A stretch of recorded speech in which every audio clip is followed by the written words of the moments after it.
With over 400 celebrity interviews and tons of pop culture nerdiness, Too Opinionated is a safe haven for your inner geek. Find us at meistercon.com or on YouTube under MeisterCon Pod. And please subscribe. It would really help us out. Thanks, everybody. Hi, everybody. Welcome to another edition of Too Opinionated. I'm so excited. Today, I've got actress Galadriel Steinman with me. So welcome, Galadriel. Thank you. Thanks for having me. Are you a Lord of the Rings fan? Oh, not as much as my parents were, but of course. Well, they obviously were. Yeah, of course, to some degree. They definitely passed down their love of reading to me. I'm just as big of a bookworm, if not more, than my parents were, which is saying that's good parenting. Yeah.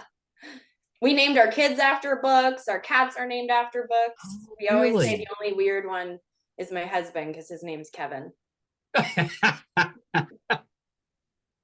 Well, what's your book series? If you're not Lord of the Rings, what's your book series? Well, loved Harry Potter.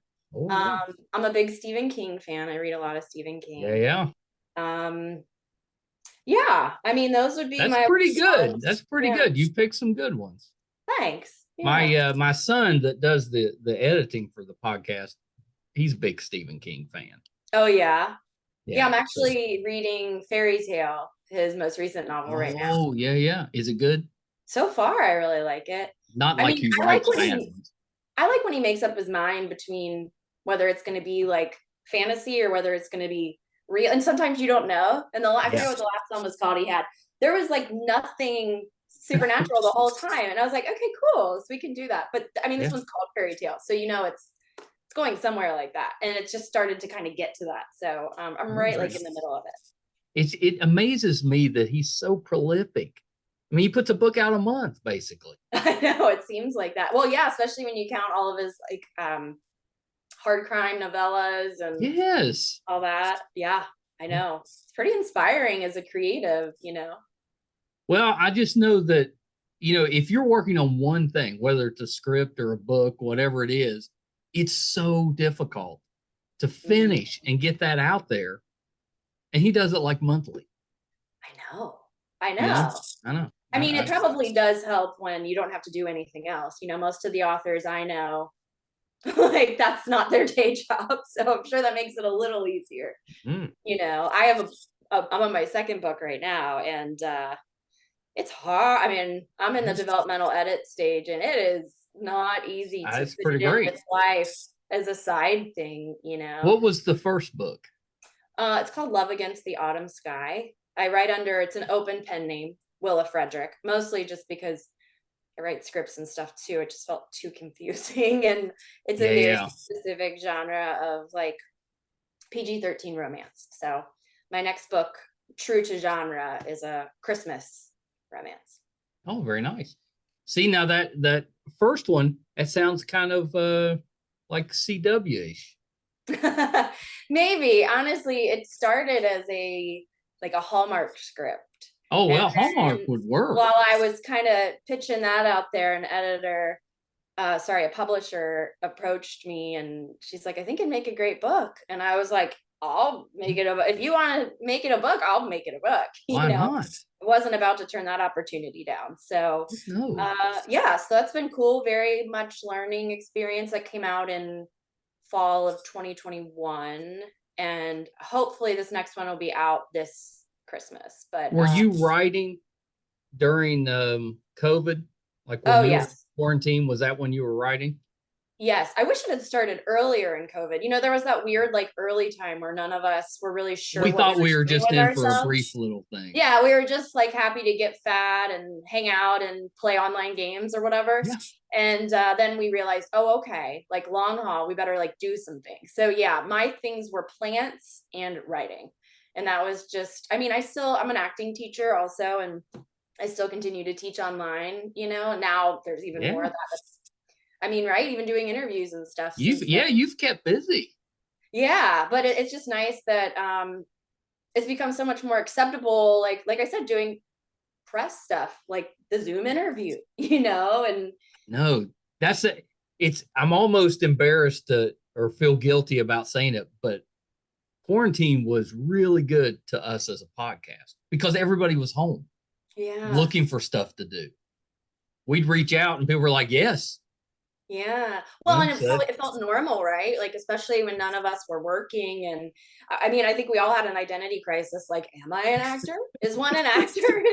They have no one to act with, you know? I mean, right. my husband's an actor too. And so, you know, we have that going for us. And see, I think that's good because you've always got somebody to bounce stuff off of or to read with.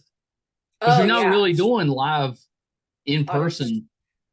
I haven't had a single TV or film audition in person. Occasionally Zoom, but mostly self-tape. Commercials have kind of gone somewhat back in person, but I don't do as much of those as I used to. Yeah. But yeah, I mean, you know, in some ways it's great. This is actually our filming. You probably see the camera behind me. It's like our filming room. You've got a setup there. We've got a setup, yeah. But I do miss the live feedback and getting to collaborate with casting directors and producers and stuff. But whenever my friends and I always talk about this, whenever you book a job from a self-tape, it seems like a miracle because you're like, oh, it didn't go into an abyss. Like, you didn't see the reaction of somebody watching somebody actually watched it. Yeah. You're like, even if you don't book it and they just say they loved your audition, you're like, oh my gosh, it's not all for nothing. So yeah, it's nice. But it's allowed us to be free and travel, and we can be anywhere as long as we can get back here for jobs. So that is pretty nice. I mean, we had resigned ourselves to kind of just being forced to be here a lot and all the time. It's totally helped us rethink what we want in our lives, because if we don't have to be here, it's like, where do we want to go? My husband's born and raised here too, so you know.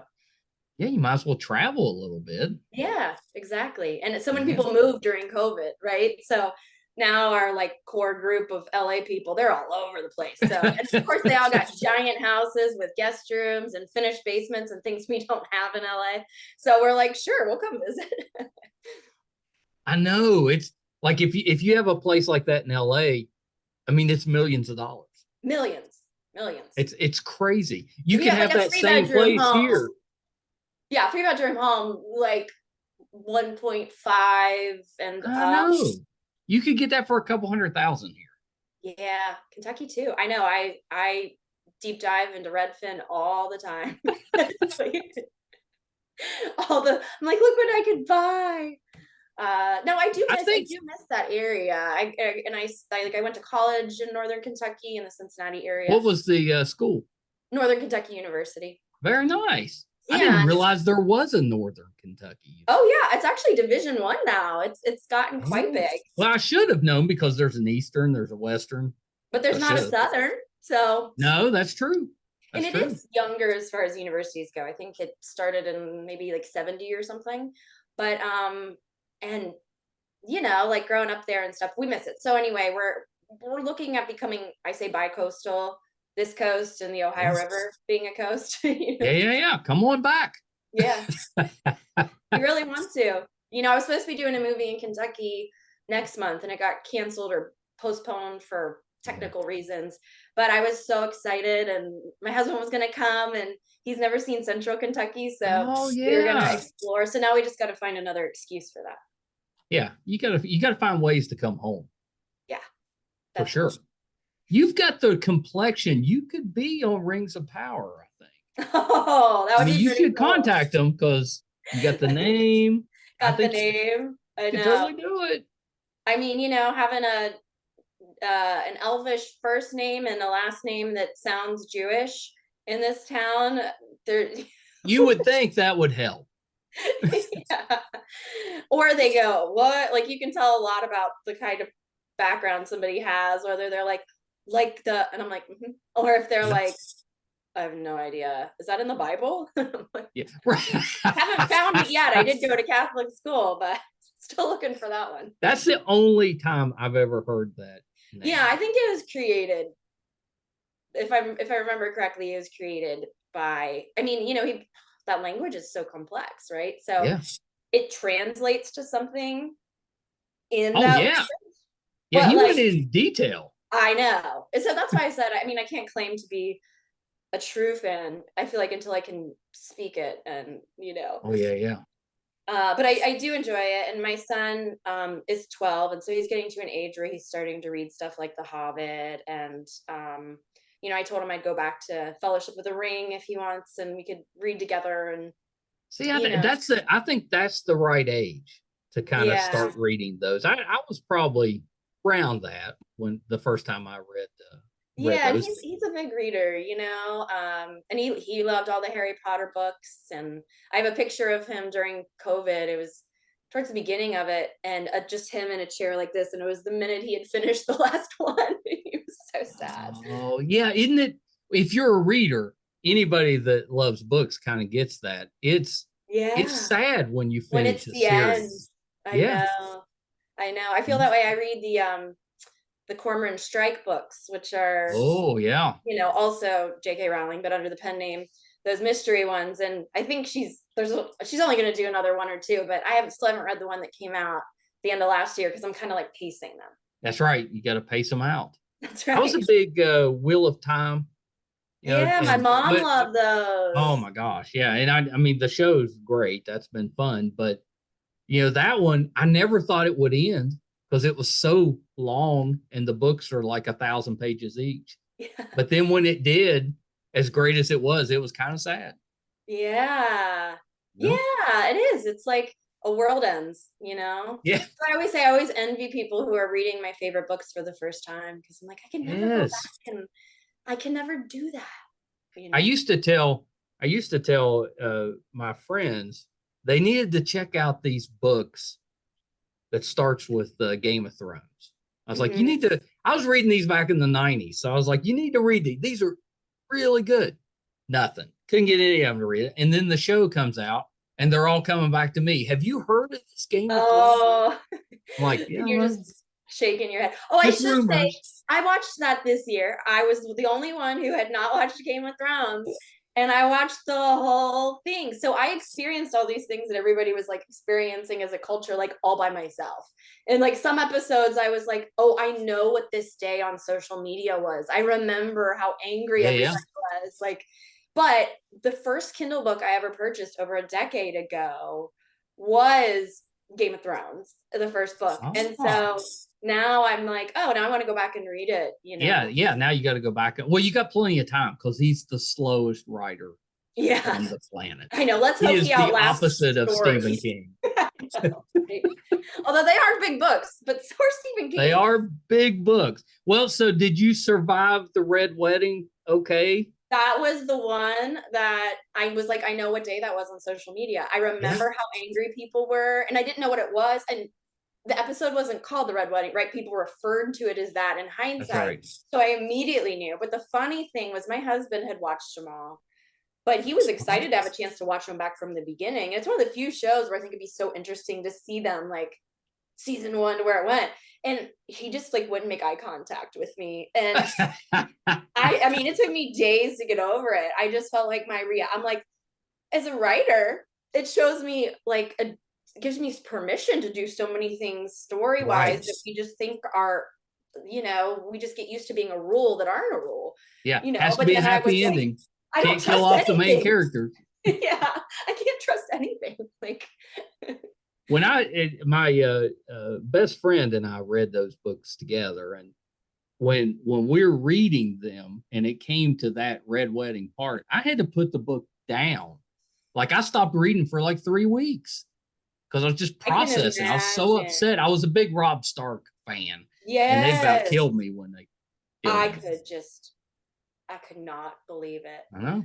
That was the episode where usually when I'm watching something that's like a fantasy show or like period, like Downton Abbey, I'll purposely not look up the actors because I don't want it to like I don't want to see them, throwing out an opening pitch for something because I love you want to be in the moment in the especially show. Since I'm an actor, I'm so used to like looking behind the scenes. I love things I can get lost in, but I had to look him up. That was when I looked him up because I was like, I just need like to see him alive.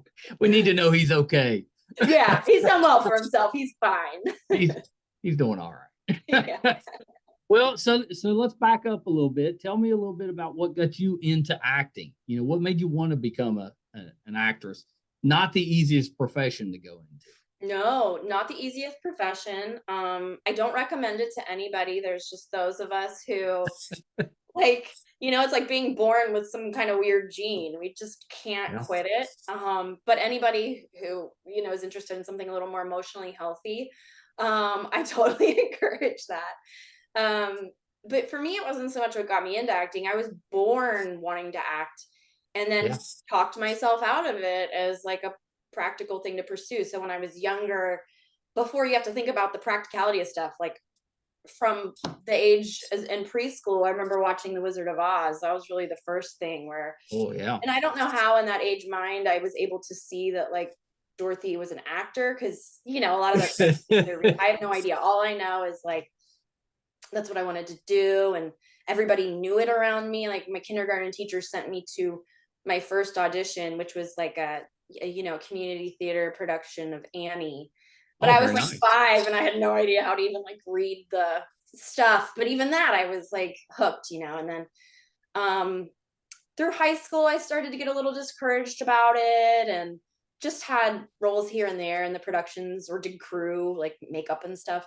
Right. And then in college, I was like, okay, let it go and do something practical. But I didn't know what. I started as elementary education and I do love to teach. Honestly, if we treated teachers better in our country, I might have ended up there. Right. But, I mean, the sacrifice you have to make. My father was a lifelong educator, until he retired with that. And I said that all the time. It doesn't make any sense that those are some of our lowest paid professions. No, it should be as difficult to become a teacher. Attract, right? Like if they paid well and gave those people like dignity and authority over their areas of expertise and stuff, you would draw titans of all these industries in. But it's really unfortunate and sad. I mean, there's probably lists and lists and lists of people just like me that probably would have become a teacher if it had been valued. If it just paid what they should be. Yeah. I mean, for one, it should be more difficult to become a teacher, but it should pay. I mean, everything is just broken about it from top to bottom, know, and it's like you can't pull out one thread without pulling out all the rest. And I am happy that I do get to teach. I get to do that with my acting and career counseling and things like that. But so I sort of thought, I can't, I don't know if I can accept this lifestyle right now. And so I was like, journalism. I love to write. I can still do the on-camera thing. Travel, get to talk to interesting people and all that. So that's what I studied in college was journalism and broadcast journalism. But then they started to pull some people from my on-camera department, like the news station, for some student films. Because I think the theater people were like, no, we don't want to do student films. I don't know. So somehow I end up in these student films. And all of a sudden I was like, oh, this is fun. And then I was like, maybe I could get an agent. I got like a local agent, I mean, mostly just did like car shows and I did like a Bath and Body Works training video. That was one thing. But then it bit me again. And I just like my senior year, I had taken the GRE. I was applying for the assistantship at my college. And I just had like a breakdown in one of my classes and went to Dr. Proctor, who was like my mentor, one of my mentors in college, and still like, we're still buds. And I was like, what if I became, and he just said, he goes, I didn't know you acted. And I said, yeah, I know. And he goes, but he said, I have never seen you not be able to do anything. And I was just like, okay, so it's okay, and I was, so that started it for me. And I had to humble myself to start over, with training and all that. And a few months after I graduated, I found my way out here. Didn't know anybody, but you build your village wherever you go. It amazes me that so many people make a career out of acting because it's so difficult to get into. And you hear those stories a lot. A lot of people just go out to LA and don't really have any contacts or any, they're just out there trying to make it with that. And a lot of people do. I know a lot don't, but a lot do. That's it's admirable that you've stuck with something that doesn't always love you back, if that makes sense. Absolutely. I mean, and my husband and I, we have phases where we're both disenchanted with it, where we're both thinking it's the best thing in the world, where one is talking to the other. And I coach, or I should say counsel, because like career counseling, a lot of actors that are trying to either get to a different stage in their career, transition in, whatever it might be, right? And when I look at what has worked for me, what has worked for others, when I've gotten to see all these examples, the number one thing is not talent or look or anything else. It really is tenacity and humility. The people who are able to constantly say, like, where can I improve? What are my weaknesses? Okay, I'm going to go work on that. They don't think that they're entitled to anything. They're there for the art, and they don't bring their ego, and they are tenacious as hell. And some of my students I admire as much as anybody in this world, because I see them, like, let's say trying to get an agent, and it's like we've helped create the perfect letter, their packaging, knowing who they are, everything, and months go by and nobody even replies.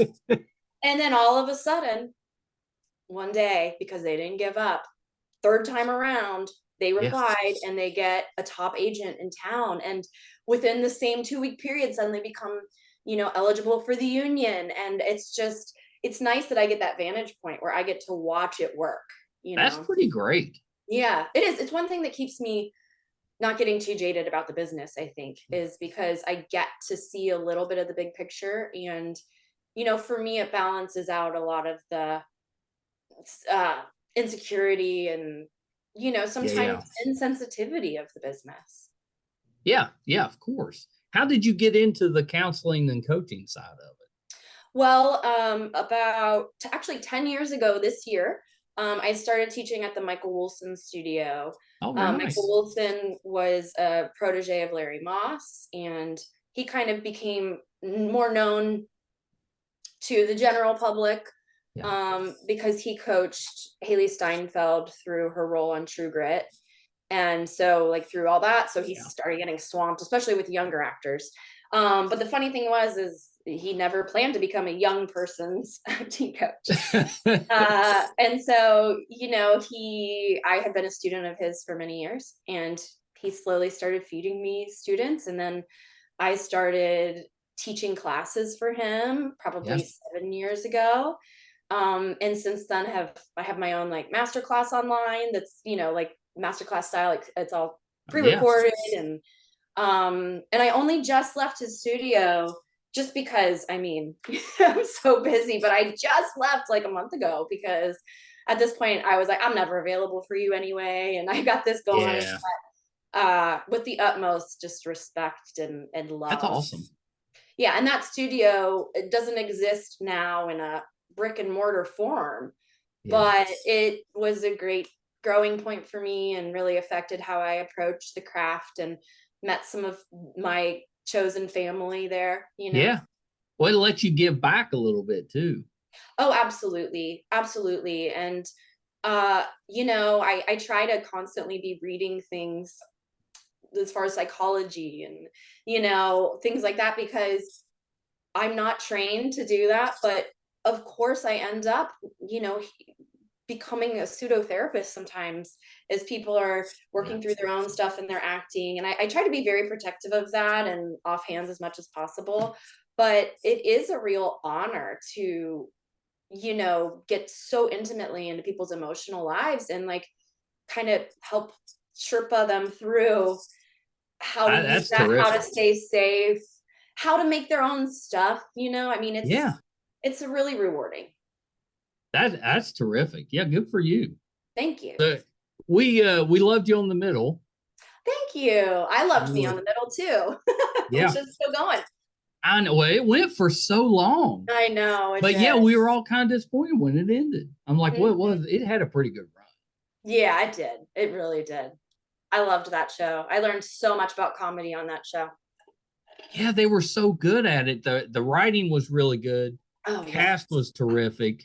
And then it did a good job of using a little bit of slapstick, with the regular comedy, but it didn't overwhelm you with it. Yeah, there was a lot of heart to that show. And a lot of heart. The show creators really wrote from their own experiences. And I think that really comes through. There was a lot of respect and positivity and fun on that set. And you don't get that on every set. So it was one that I always really loved coming back to. Yeah, when they just kept bringing you back. I know, it was great. It was only going to be a couple episodes, and then they were having fun with me. So, now if only Axel and Cassidy had ended up together in the end, but I know. We were disappointed. We were rooting for you guys. Thank you. Me too. Although Daniela, who, gosh, I can't remember her character's name now, but who he ended up with in it, love her. We all the girlfriends kind of became close buds. Oh, that's neat. We had like a reunion episode where like all the women of his past show up at a college party, and we all met who hadn't. And Greer Grammer, who was the one that he married for a minute, or whatever, and Gia Montaigne, and like we all kind of met and became like a awesome girl posse. So it was pretty cool. They had good women running that show, good women directing that show. I know, lots of good women they brought. It was a little bit ahead of its time in that respect. Yeah, it's funny, right? Because the premise of that show seems so much more tolerable as far as it like being middle America, but it was, I think, progressive in many ways, or at least it like didn't try to stay in a safe 90s space. Like it was, that's it. It really bridged like audiences, Exactly. Yeah, it really did. And it's one of those that, like, when it first came out, it took it a little while to gain that audience, but thankfully the network stuck with it, which isn't always the case. I know. And let it kind of grow into itself. And then it was, it was awesome there for several years. I remember I used to audition for it all the time. The role of Cassidy was by far the best role I ever auditioned for. So I was then like, oh, thank goodness I didn't book any of those. That's right. But I remember just being like, please get renewed so I can be auditioning. Like I was like, at some point I'm going to get on the show. Yeah. But yeah, you're right. As they start getting used to you and they see you over and over, they're probably like, we're going to have to give her something. Yeah, I mean, I like to think so. But what's funny is I was actually on an episode of The Middle a couple years earlier with my husband, and under different names. And but it was just like a blip. I had a different hair color, which means you're a whole different person in network TV. That's right. But I remember one of the writers telling me later that in the audition, like after I walked out, they were like, well, what else has she done? And she like pulled up my IMDb and saw The Middle and just like closed it right away. And she was like, some things here and there. Like she didn't want anybody to see I'd been on it either. And it's so subtle that I think if anything, it just becomes kind of a fun Easter egg. Well, yeah. And if there's some time lapse in between appearances, not that big a deal. Some shows though are like, no, or like for instance, I did an episode of 911. You can't be on 911 Lone Star. Like they won't mix the worlds. Like NCIS will. I've been on two different NCISs so far, hoping for Hawaii. Yeah, that's the one you need. So it's just funny. You really have to like figure out when they do a spinoff. Like my manager will be like, I still got to call and be like, what's the deal? Can people cross over or are they done? Yeah, I think audiences are used to seeing actors in different roles. It's not that big a deal anymore. Well, you should tell all the networks that. I'll let them know. We don't care. They can come back as different characters. As long as you change the hair color, we're fine. That's right. I'll dye my hair all day long. I'll never forget the feedbacks of, oh, she looks too similar to one of our leads, which means they have a redhead on the show. Oh, yeah. I'll dye it. Come on. Yeah. That seems like a not that big an obstacle. No, and sometimes it is, but usually if they really think you're the one for it, that might get discussed, but. So what you're telling me is we can't have two redheads on the same. Can't have two redheads in the same scene. Although when I was on talking about shows that shouldn't have been canceled, did you ever see The Kids Are All Right? Love The Kids Are All Right. Yeah, so I came onto that as the oldest son's older bartender girlfriend. And then in the final episode, we announced that we're moving in together. So we were supposed to move, like a bunch of the show was going to take place at our place and all that. But when I had that audition, I was like, I'm not booking this. There's already so many redheads on this show. And I did. And then when they brought me back, I was like, I don't understand. Aren't people supposed to be confused? That's and somebody talked to the showrunner. They were like, what's with all the redheads? And he's like, well, it's a bunch of Catholics in the middle of the country. He's like, there were redheads everywhere. They're Irish Catholics. Yeah. And I was like, oh, finally, the land where that's like, funny for all of us. But you know, I mean, I kid mostly. One, I can change my hair color, right? Two, I mean, it's been a fine place for white actors for a very long time. So like, you know, it seems a little first world to complain about hair color discrimination. Yeah. You know? Well, as a redhead though, if you were going to complain about that type of discrimination, redheads probably could. Yeah, redheads probably could, except it's not natural. It looks natural. I know. It was actually a job, one of my first bigger jobs. I did the live action Ben 10 movie, and I was playing live action of a cartoon character. And so you're playing Gwen, right? I was playing Gwen. Yeah. So they gave me pretty similar to this hairdo now, a million years ago. And I first saw it after they dyed it, and I was like, oh, I'm supposed to have red hair. So. That's right. Yeah. It looks good. We're big Ben 10 fans. Oh, well, me too, obviously. But. Yeah. So we're very excited with the live action adaptation. More cartoons need to do that. Yeah, well, we were supposed to do more of those. We were going to do 3, and it did great. But there was something where they sold the rights for like a big budget theater one that never happened. I don't know. But I was so sad when we didn't. We all thought we were going to go back and do more of those. And that was like, oh, that was a blast. That was like Candyland, you know? Well, you got to play a superhero. That's pretty cool. Yeah, I got to play a superhero and already had this huge built-in fan base. So you do deal with the people who don't like you or whatever. But, and just all these kids loved it so much. And we all became experts on all the aliens. And, you know, so when I became a mom too, I was a little excited because I'm like, oh, there's going to be a perfect time. And my kids are going to show it. And they're going to be like, oh my gosh, wow, my mom is so cool. No, it doesn't work that way. It don't work that way. No, I think that's the role of children, just to keep you humble. Yeah, 100%. I said something to my kids about, they were like, oh, because we're watching the Super Bowl, and their uncle, again, chosen family, but as much as any blood family, he's on the new animal control show. So he kept showing up during the commercials. He kept going, it's Uncle Ruby, it's Uncle Ruby, it's Uncle Ruby. And they were so excited. And I was like, you know, me and Daddy are on TV too, right? And they're like, yeah.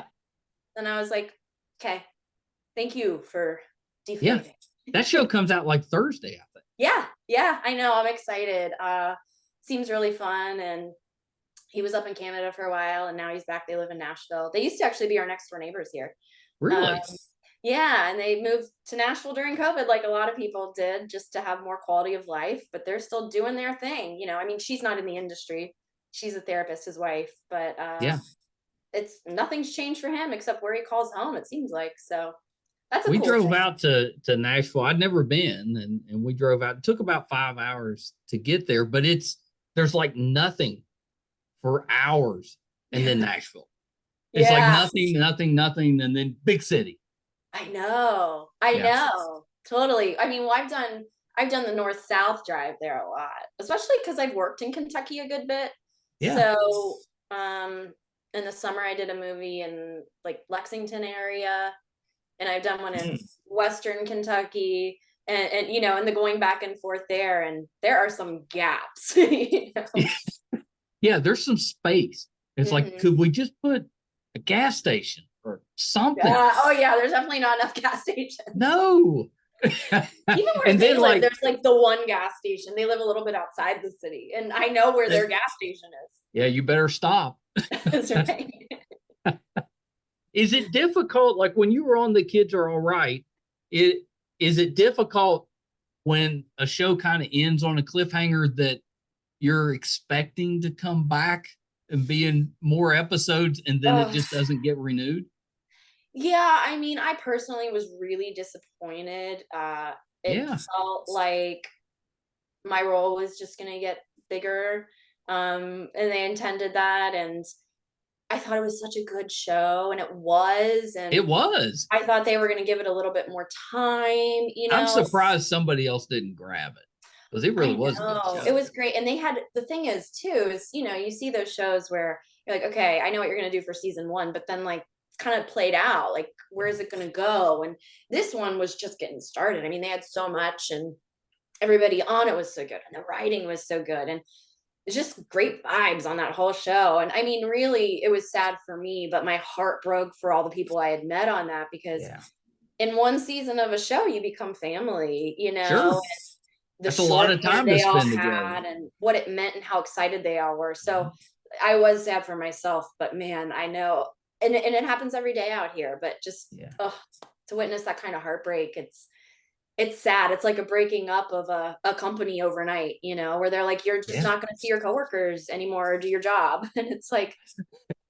oh, that is a good way to look at it, because I've been through that before. Maybe a company, one company buys out another one, and one day you're there and the next day you're not.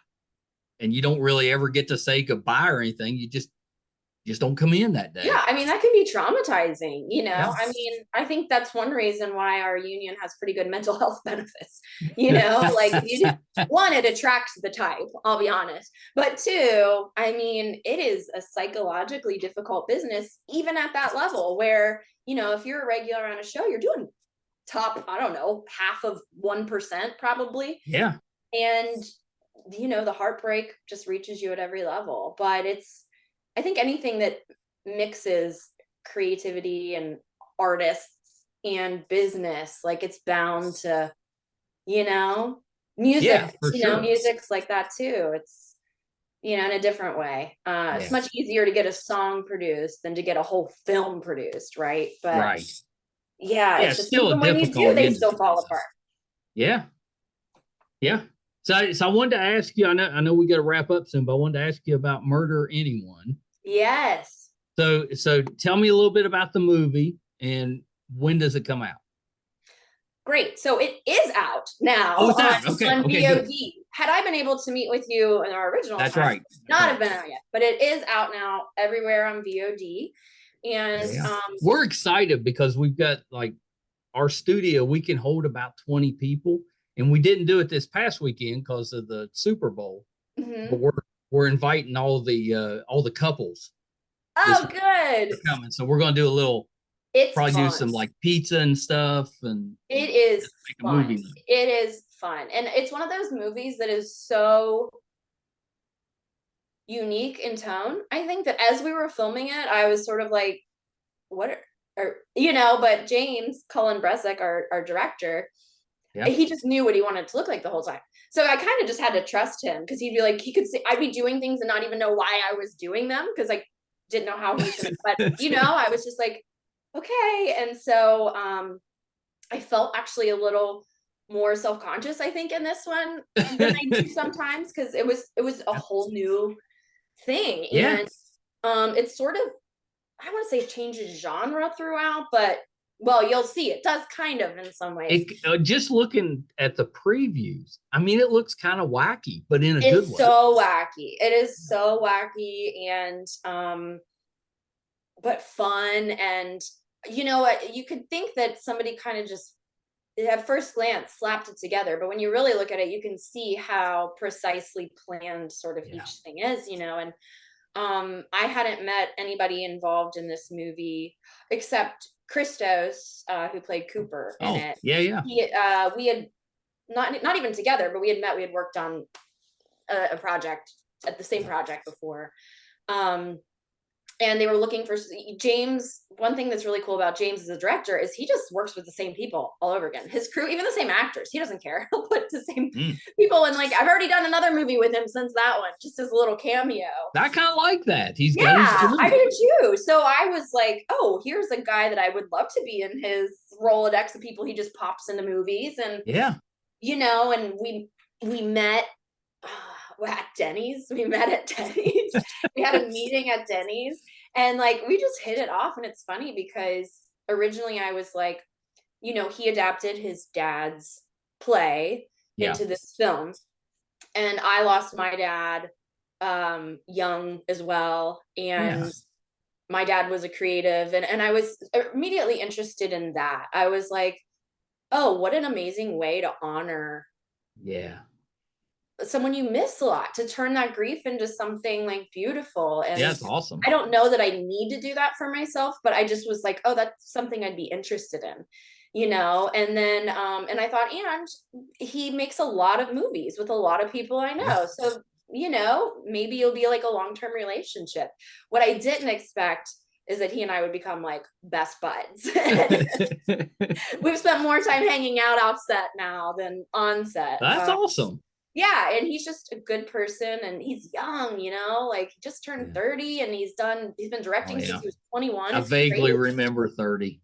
Yeah, it's wild, but he's just fun and has good people around him. And this was a passion project. So it was quick. It was done out of pocket. It was a labor of love. Almost had that summer camp feel, and I couldn't believe how well it turned out, just because I couldn't see all the pieces in the moment, Yeah, I know. We're so excited to watch it, because that's the type of movie that's better in a group. Yeah. Oh yeah. We got to see it at one of the film festivals that was here, and some of my students came, and my in-laws came, and just a bunch of friends, and we'd all had a couple cocktails because it was running late. And and at first I was like, are people gonna, because my husband, he's a tough critic, and he was cracking up, and I was like, okay, awesome. It's fun. It's just hard. I think. What's your role in the film? So I played Bridget. It's a bit of a movie within a movie, or a play within a movie. As you'll see, they argue about which it is. And it's two writers, and they're creating this, they want some sort of bloody story. Okay. And murder anyone is one of the first lines in the movie, even before I show up.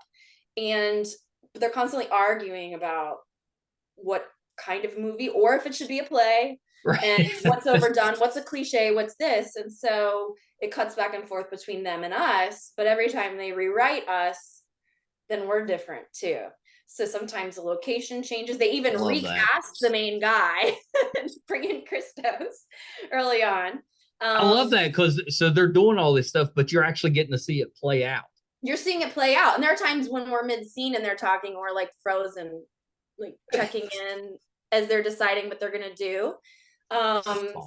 I mean, so for me, the most challenging thing, and I have to give a shout out to my dialect coach, Bailey Massey, because I basically had a different dialect every time you cut back to see me. It's supposed to start out not as great, right? They're not writing a great thing at first. So that was also hard to be like, okay, be bad. I'm like, yeah, that's not easy if you have to do it on demand. Yeah, exactly. And so the accent was like one thing, and then it would change, and it shifts throughout the whole thing. So keeping track of that was hard. Yeah. I know. I'm so excited to watch it. It just looks zany. It is zany. It is zany and a little bit trippy and quick and smart. And, it really honors a lot of the horror movies with different shots and different things throughout the decades. Yeah. But it almost has a bit of like a Monty Python feel sometimes. And I got that from the trailer. I said that. I was like, it kind of feels kind of Monty Python-ish. Yeah. Okay, I'm glad you said that too, because I was like, I think that, but it just feels like a little bit. Yeah. Again, I'm not really sure what box to put it in, but I think that's why it was so fun. Yeah, it's fun to do something you haven't done before. Yeah. I love it. So it's Murder Anyone, and it's out, and it's on demand. They get it anywhere. Anywhere is what I'm told. The Amazon, the Vudu, the. I know there's like a zillion places. I know. I'm like, I'm not the one who should probably give you the exact information. You had to go to Blockbuster, rent the thing if you're going to watch it, not on a TV set. Yeah, and then they had the web series that nobody liked, right? It was sort of like nobody pays attention to web series. I specifically had a web series that was on Hulu, but Hulu wasn't cool then, so I didn't advertise it. And then all of a sudden I was like, oh, now Hulu's like legit. Yeah, now Hulu's made it. So now here's my web series. That's right. Anybody who asked. Well, thank you so much for coming on here with me. I'm such a fan of yours. I think you always liven up a show when you show up. Thank you. That means a lot. Well, then hopefully the next thing we can do a version of this again. Yeah, we got to do this when you're out in Kentucky. We'll try to do it like live. Yeah, that would be cool. You know, I was a big fan before I found out you were from my end of the country. So. Oh, well, thank you. Yeah. Well, Kentucky just got their film incentive back too. So there's a lot of production going on there. So that's it's exciting. We're interested in developing too. So yeah, I mean, it could be good for everybody. There's no reason why Kentucky can't have a thriving. No, they like Atlanta or any place else. Yeah, they've got a great place for filming. Mm-hmm. I mean, they could do just about any kind of movie. And they're starting to invest in it. They're building studios now, and so I hope that it keeps going. And their governor keeps things in place. And they had it before and got rid of it, but I mean, we want to be a part of that if we can. Heck yeah. What's the second book that you're working on? That is going to be called, I think we're settled on it, Planted in Christmas, and it's about a houseplant influencer against a Christmas tree guy owns a Christmas tree now. Inside versus outside, Yeah, I love that. That definitely needs to be on hold. Thank you. Call them and tell them that too. I put you in charge. You call the networks and you call Hallmark. I got it. I got my homework. I know what I'm supposed to do when we get off the Zoom. Holding you to it. So a couple quick things before we wrap up. Anything else you're working on that we can keep an eye out for? What else am I working on? Oh my gosh. You're so busy. I know. That's a great question. Well, I just worked on James's Jean-Claude Van Damme movie. That's going to be a while before that comes out. But I'm just a little cameo. I'm more like a little surprise in that. Still Jean-Claude though. That's yeah. Oh, definitely. And I definitely didn't recognize him for a second when he talked to me about Eddie, and he was like, "Great work." And I was like, "Thanks." And then I was like, "Hey." Oh. But it was very cool. So I mean, I'm kind of rethinking things since this movie that I was gonna go do was gonna be a Christmas movie. Yeah. Got pushed. So there's actually a movie that we're hoping to get made in Kentucky that's a romance that's about like the horse racing industry. Kentucky might be the right place for that. It might be the right place. So fingers crossed. They're hoping for spring for that. And otherwise, it's always just like month to month. I know.